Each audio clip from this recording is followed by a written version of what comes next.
Hey everybody, I wanted to share what I'm making for dinner tonight. I am going to make my lemon and garlic shrimp pasta. This is really one of my kids' favorite meals and it's so simple and easy. Probably only takes about 20 minutes to come together, so if you're coming home from work, have your ingredients ready in the refrigerator to go, pull them out real quick and you're good to go. So what I have back here is some pasta that I've already gotten started. Usually that takes about 7 to 8 minutes. So just kind of look at the package instructions. What I used is a brown rice and quinoa pasta. That is definitely my favorite. It has a lot of protein and fiber in it, and it's also gluten-free. In this pan, which is a cast iron skillet, I love to cook with cast iron. It conducts heat really well and actually emits some iron into your food, which is kind of cool because we all need a little more iron in our diet. I've got it over about a medium heat, and what I'm going to start with is some garlic. So I'm going to grate some garlic on this little microplane or zester, which is really cool. It just makes quick work of it. Now if you don't have one of these, you can totally just chop the garlic. That's fine too. This just works really well. I like to, just a little tip, I like to save these little ends to put into salad dressing, to flavor salad dressing. It works really, really well. So I'm just going to grate 2 cloves of garlic for this. And just kind of, I'm going to turn the heat down just a little bit. Definitely do not want your garlic to burn. And I'm just going to take a wooden spoon and just kind of mix that around. The next thing I'm going to add to this is my shrimp. I have about a pound of shrimp that has been peeled and deveined. You know, you want to cook the shrimp until it's really just turning pink and starts to kind of curl up just a little bit. That's how you know it's done. Now the next thing that I'm going to add to this is some lemon zest. I like to use the lemon zest because it really imparts a lot of flavor. Not just the juice, I am going to use the juice as well, but the zest is just so good at giving this dish a lot of flavor. Another tip is, you know, you may not always buy things organic, you know, fruits and vegetables, but if you can, if you're going to be using the zest or the rind of any kind of citrus fruit, it's important to get organic because this, you know, this is going right in your food. And you know, you don't want all those chemicals and pesticides in there if you can avoid them.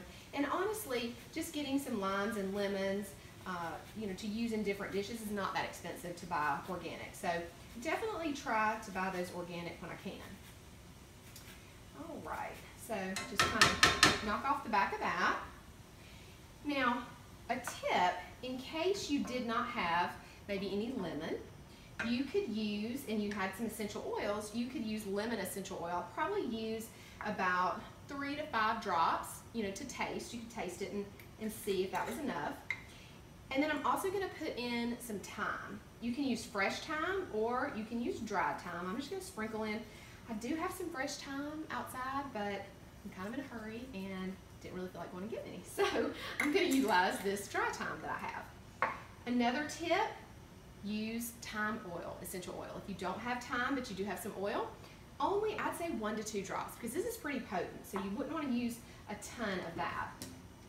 Next thing that's important is to season. So I'm going to add a little bit of salt and some fresh cracked pepper to that. I'm going to turn up my heat a little bit more. The shrimp kind of cooled it down when I put those in the pan. And I'm going to check my pasta again. Now one thing that I do find with this brown rice and quinoa pasta is it can have a tendency to kind of stick together, so do kind of make sure that you're, you know, just kind of tossing it around in that water. And when you put your water in initially, it's really, really important to season it properly.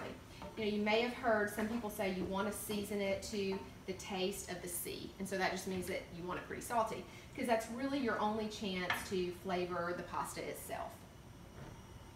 All right, so if you can see, these shrimp are kind of turning pink and starting to curl up around the edges. That's really what you want.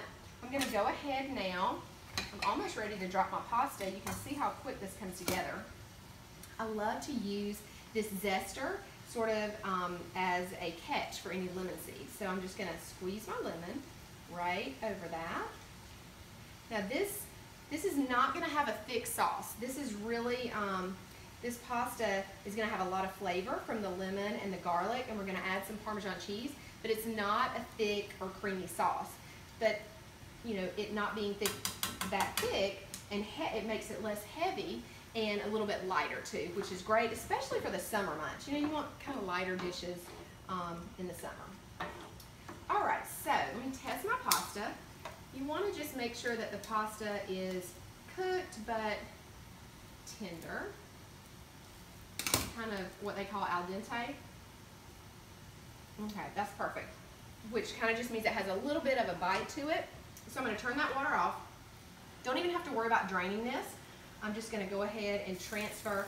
It's really a good idea if you get some of the pasta water in here because it helps to thicken the sauce a little bit.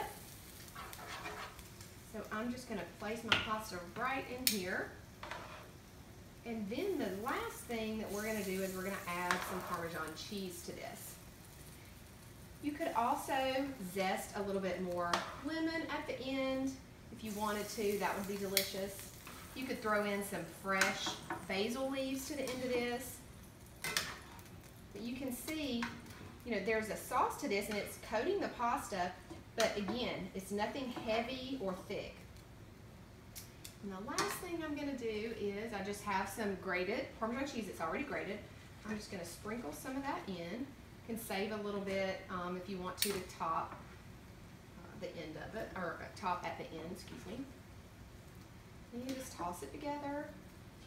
And kind of a tip for you guys, if you happen to be somebody who works from home, or maybe you're a stay-at-home mom or dad, one thing that I've learned over time on the days that I work from home, I like to go ahead and get my meals done in advance, because then when the kids come home from school, I don't have to worry about rushing, making dinner, and this will stay on my stove. I'll cover it, and we'll just heat it up right when everybody's ready to eat. And if you have people who don't necessarily, maybe they're at sports, they don't eat at the same time, then it's perfect. It's ready to go. I'll serve it with a simple side salad, and I'm good to go. All right, I hope you guys made this. I hope you enjoyed the video. See you soon. Bye.